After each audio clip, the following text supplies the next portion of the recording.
Welcome back to our channel. दोस्तों मेरा नाम अली हैदर है। मेरा नाम अली मोहम्मद। तो दोस्तों आज की वीडियो है PM Modi interacts with 45th wide chess Olympiad champions. भाई शतरंज के चैंपियन से मोदी जी मिल रहे हैं, देखें।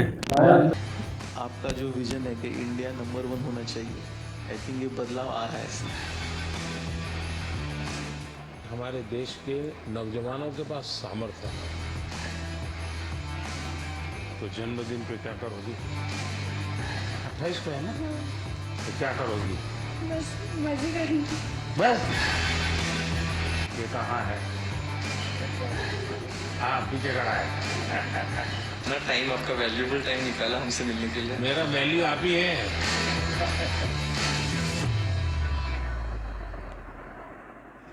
सर, ये फर्स्ट टाइम इंडिया ने दोनों गोल्ड मेडल जीते हैं और टीम ने जिस तरीके से प्रदर्शन किया है वो बहुत ही बढ़िया था। मतलब 22 में से 21 पॉइंट बॉयज ने और 22 में से 19 पॉइंट गर्ल्स ने, टोटल 44 में से 40 पॉइंट हमने लिए।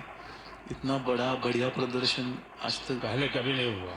कभी। वहाँ पर क्या माहौल था? पहली बार हम जीते, सब लोग हमारे लिए भी खुश हो गए बहुत, क्योंकि हमने इतना खुशी मनाया।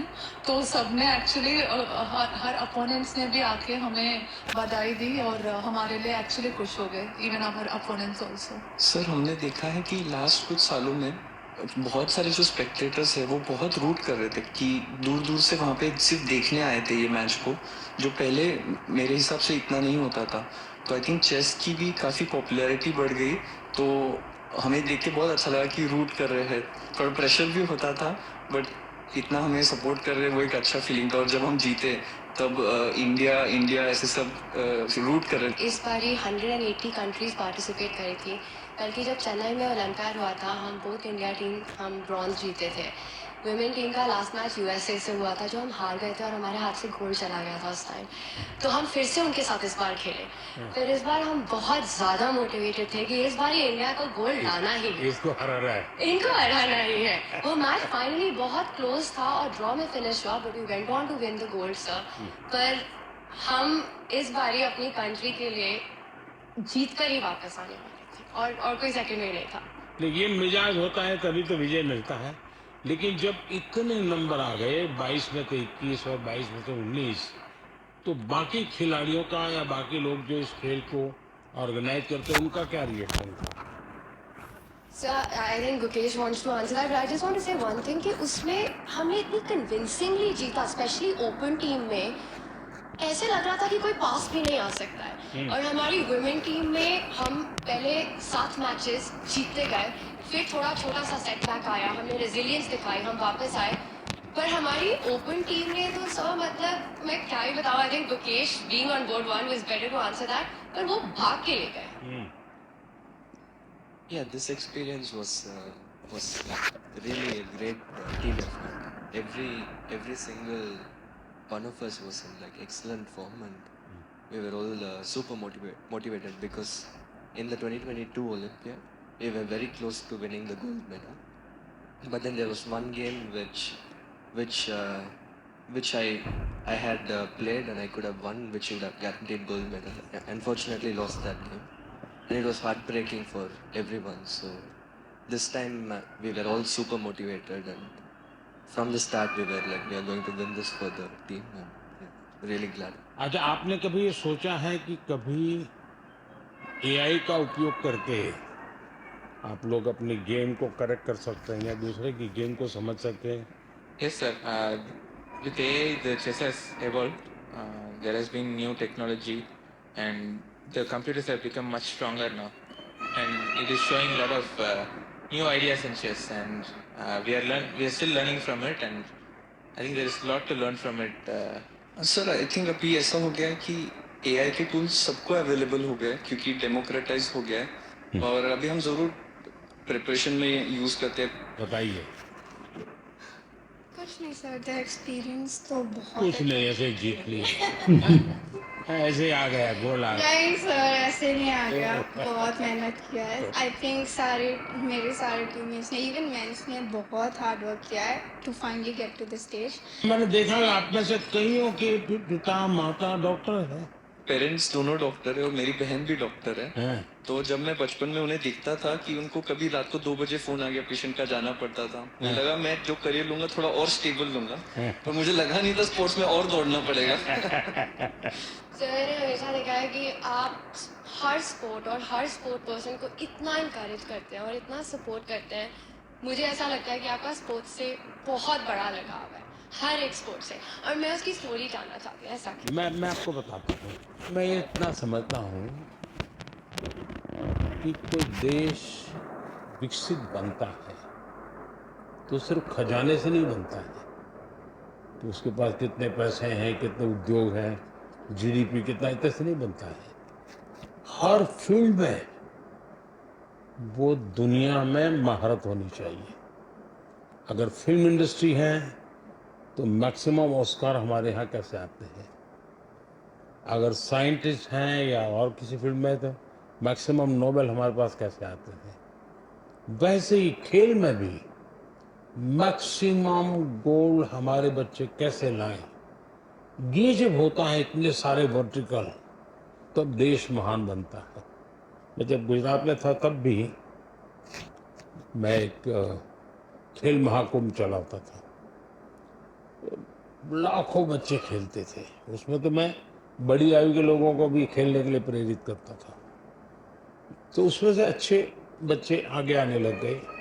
मेरा ये विश्वास है कि हमारे देश के नौजवानों के पास सामर्थ्य है। दूसरा मेरा मत है कि देश में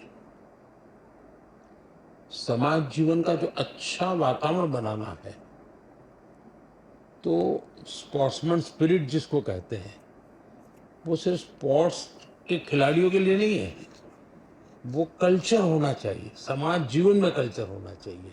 हर रोज इतने बड़े बड़े डिसीजंस लेते हैं, तो आप क्या एडवाइस करेंगे हमारे लिए कि ये प्रेशर सिचुएशंस कैसे टैकल कर सकते हैं? देखिए, कोई भी खेल क्यों ना हो, कोई भी एक्टिविटी क्यों ना हो, फिजिकल फिटनेस बहुत मैटर करती है जी। मैं से बहुत से लोग होंगे जो फिजिकल फिटनेस के लिए आपकी ट्रेनिंग होती होगी, आपके लिए खान पान के लिए बताया जाता हो कि भाई ये चीज़ें खाइए, ये चीज़ें खेलने से पहले इतना खाइए, मत खाइए, सब बताया जाता होगा आपको। मैं समझता हूँ कि अगर हम इन चीज़ों की आदत अगर डेवलप करते हैं तो इन सारी समस्याओं का पचा जाते हैं। देखिए, डिसीजन मेकिंग के लिए आपके पास बहुत इंफॉर्मेशन होनी चाहिए, बहुत इंफॉर्मेशन, और पॉजिटिव नेगेटिव सब होनी चाहिए। आपको पसंद आता है ऐसा ही सुनने का आदत लगती है, मनुष्य का स्वभाव होता है, जो अच्छा लगता है वही सुनता है, तो वो फिर डिसीजन में गलती होती है।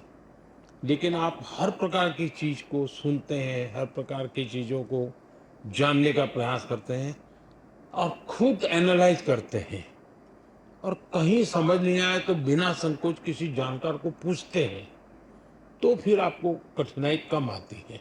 और मैं मानता हूं कि कुछ तो अनुभव से आ जाता है, और जैसा मैंने कहा कि योगा, मेडिटेशन, इसकी सचमुच में बहुत ताकत है जी। सर, हम अभी 2 हफ्ते खेले तो अभी पूरा थक गए, पर आप सालों साल दिन भर इतना काम करते, इतने मतलब ब्रेक भी नहीं लेते, તમે કેવી રીતે what's the secret sir for your energy? आप इतना जानते हो and then also you are open to learning and open to the world, और आप हमेशा हर स्पोर्ट पर्सन को आई थिंक इतने जोश से भर देते हो टू परफॉर्म। और मैं आपसे पूछना चाहती हूँ कि अगर आप हम सबको एक एडवाइस देना चाहो, आप जहाँ चेस को देखना, शतरंज को देखना चाहते हो। देखिए, ऐसा है, जीवन में कभी संतोष मत मानिए, सेटिस्फेक्शन नहीं होना चाहिए किसी चीज का, वरना फिर नींद आना शुरू हो जाता है। तभी आप आलस 3 आ जाता घंटा सोते हैं सर। हाँ। आप सिर्फ 3 घंटा सोते हैं। हमारे भीतर एक भूख रहनी चाहिए, बहुत कुछ नया करने की, कुछ ज्यादा करने की। हम लोग सभी टूर्नामेंट तभी जीते थे, और हम लोग बस में से आ रहे थे और आपका स्पीच हम लोग लाइव देख रहे थे, और आपने वहाँ पे अनाउंस कर दिया वर्ल्ड में कि भारत ने ये ऐतिहासिक 2 गोल्ड मेडल जीते, और हम सब लोग उस टाइम साथ में बसते। हमें इतनी खुशी हुई सबको कि आपने ये आपके स्पीच में अनाउंस कर दिया पूरे दुनिया के सामने। मैं 98 में मैंने फर्स्ट ओलंपियाड खेला, और उस टाइम पे गैरी कास्परोव, कार्पोव, ये सब लोग खेलते थे और हम लोग उनका साइन लेने के लिए दौड़ते थे, ऑटोग्राफ। इंडिया का तब रैंकिंग बहुत नीचे था और इस टाइम पे जब मैं कोच बन के गया था और मैं देखता था कि गुकेश आ रहा है, प्रज्ञानंद आ रहा है, अर्जुन आ रहा है, दिव्या आ रही है, हरिका आ रही है और लोग उनका साइन लेने के लिए अब दौड़ रहे हैं। तो ये जो बदलाव और ये जो कॉन्फिडेंस नए फील्ड में आया है, नए बच्चों में, आई थिंक वो आपका जो विजन है कि इंडिया नंबर 1 होना चाहिए, आई थिंक ये बदलाव आ रहा है। So thank you so much. आपने इतने शॉर्ट नोटिस में, आप यूएस में थे और आपने इतना टाइम, आपका वैल्यूएबल टाइम निकाला हमसे मिलने के लिए। हम बहुत अभी मोटिवेट हो गए। मेरा वैल्यू आप ही है। आई थिंक हमें ही नहीं, ये इतना इम्पोर्टेंट है, बाकी चेस जो खेलते हैं अभी उनके लिए भी बहुत ज़्यादा इंस्पिरेशन हो गई है कि वो अच्छा खेले और आपको आके मिले, तो उनके लिए भी बहुत ज़्यादा नहीं, इंस्पिरेशन। ये बात सही है जी। कभी कभी ये देखने से पता चलता है हमको कि हाँ यार, अपने लोग कर सकते हैं, हम भी कर सकते हैं। मैंने एक बार गुजरात में बहुत बड़ा चेस का इवेंट किया था जब मैं मुख्यमंत्री था। 20,000 लोग उसमें एक साथ चेस खेले थे खेले थे। और सर उसमें उस टाइम पे इसमें से बहुत सारे लोग चेस नहीं खेलते थे। नहीं, तब तो इनमें से कईयों का जन्म भी नहीं हुआ होगा जी। तब भी लोगों का आश्चर्य होता है क्या मोदी जी कर रहे। अच्छा, 20,000 को जब बिठाने की जगह भी चाहिए तो बहुत बड़ा पंडाल बनाया था मैंने। तो हमारे अफसर लोग भी कहते थे साहब अब ये इसके लिए इतना खर्चा, मैंने कहा इसी के लिए खर्चा करूंगा मैं। सर आपने जब इतना मुझे एनकरेज किया ये, तो मैं इतना खुश हो गई थी कि मैंने कहा अब तो मुझे पूरी जान लगा दूंगी चेस में। मुझे अब तो इंडिया के लिए हर समय मेडल जीतने हैं। और मुझे मतलब मैं तब बहुत ज़्यादा ही खुश थी। और फिर तब आपने तो उसी में थी तुम। हाँ। और ये तब आपने साइमन ऑर्गेनाइज किया था और बहुत सारी लड़कियां खेल रही थी तब। वाह, तो उस समय तुम्हें वहां कैसे ले आए थे? तब मैं एशियन अंडर 9 जीती थी, तो किसी ने मेरी मम्मी से कहा कि बहुत बड़ा इवेंट हो रहा है गुजरात में, गांधीनगर में, तो मुझे तब बुलाया था। टीम में रख सकता हूँ ना?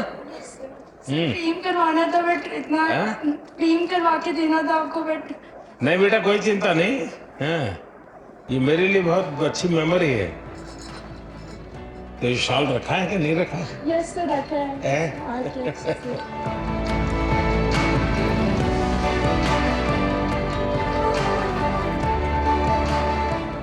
चलिए, मुझे बहुत अच्छा लगा। आप लोगों को मेरी बहुत बहुत शुभकामनाएं हैं। आप खूब प्रगति करिए।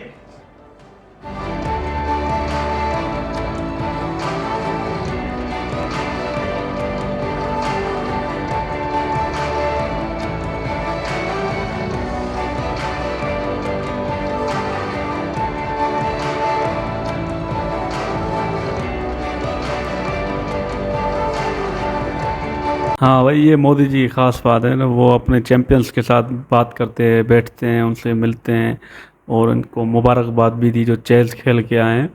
तो उनके साथ अपनी बातें भी कर रहे थे, वो भी अपना एक्सपीरियंस शेयर कर रहे थे कि हमने कैसे ये शुरुआत की। और मोदी जी बड़े यार खुश मिजाज आदमी है, हमेशा उनको मुस्कुराते हुए देखा है, पॉजिटिव, और सबके साथ खुशी से मिलते हैं और तुमको हिम्मत दे रहे थे, इनकरेज कर रहे थे कि आगे भी आप चैंपियन बनोगे। पहले भी एक वीडियो देखी थी जिसमें क्रिकेटर थे इंडियन टीम, तो ये मोदी जी है ना, मतलब चाहे कोई भी हो टीम अपनी के साथ वो मिलते हैं, उनको हौसला देते हैं। एक बार तो इंडियन टीम जब हार गई थी ऑस्ट्रेलिया से, तब भी गए थे, सबको भाई हौसला दिया था, गले मिले थे उनसे।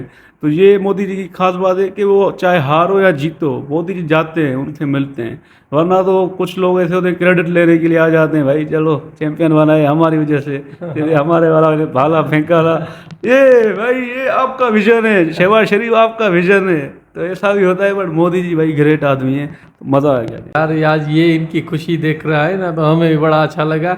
और ये भी खुशी इस खेल में भी इनको ही मिल गई यार। ये देखो ना, एक जो लड़की ने बात की, तो भाई आपने मुझे मोटिवेट किया था उस वक्त में, बचपन में, तो अभी देखो मैं गोल्ड लेकर आई हूँ। तो ये भाई बचपन से ही मोदी जी इनको मोटिवेट करता है बच्चों को। तो देखो आज इनके पास गोल्ड लेकर आ रहे हैं, अपने देश का नाम रोशन कर रहे हैं ना। भाइयों की बात सुनी तो भाई क्या मोदी जी आप इतने बड़े डिसीजन लो लेते हो ना, क्या आपके पीछे से भाई ताकत है। तो मोदी जी भी अपना एक्सपीरियंस शेयर कर रहे थे, बच्चों से मिल रहे थे हंसी खुशी में, तो हमें बड़ा अच्छा लग रहा था यार। नरेंद्र मोदी जी की यही खासियत है ना भाई, जो लड़के लड़कियां जीत कर आई है ना चेस, भाई उनको हौसला देता है और उनको जोश देता है ऊपर से देखो ना ये यंगस्टर को सहारा भी देता, हर चीज़ में भाई आगे। उनके लड़के ने बोला तो भाई आपके पास टाइम नहीं है, तो बोला आप ही टाइम हो मेरे लिए भाई। ये बड़ी बात है ना, ऐसा होना चाहिए लीडर भाई। आज तो हिंदुस्तान का नाम है ना पूरी दुनिया में छाया हुआ है, हर जगह पर भाई, चाहे वो क्रिकेट हो, चाहे ये चेस हो, चाहे वो जितनी भी चीज़ें हैं ना खेलते हैं भाई, एकदम बढ़िया से लगता है भाई। मोदी जी सपोर्ट करता है ना, ये अच्छी बात है, मज़ा आ गया देख भाई आज का प्रोग्राम हमने देखा, हमें तो यार बहुत मज़ा और खुशी हुई।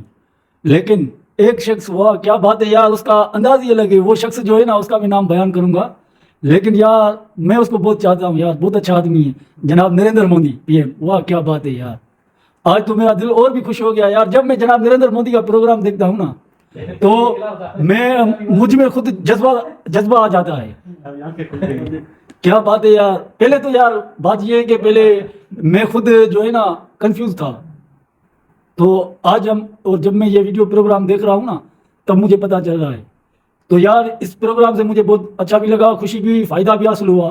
फ़ायदा ये हासिल हुआ कि जनाब नरेंद्र मोदी का जो मिशन है वो मुझे पता चला कि उसी ने यही बात सबसे अच्छी कही कि उसी ने कहा कि सिर्फ पैसा नहीं है किसी भी मुल्क के लिए, सिर्फ पैसा ही नहीं है, पैसे से कुछ भी कर सकता है। लेकिन नहीं, उसी का ये जो प्रोग्राम है ना, बहुत अच्छा प्रोग्राम है जो उसी ने बयान किया। तो उसी ने कहा कि मेरे मुल्क के लोग बढ़ जाए, दुनिया देखें, और हर प्रोग्राम में वो मौजूद हो, उनका नाम होना चाहिए, तभी जो है ना ताकत बनती है।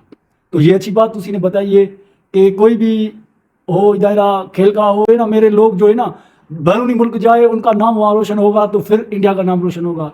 उसकी वजह से इंडिया ताकतवर बनेगी और पैसा भी आएगा। ये तो बड़ी बात है ना।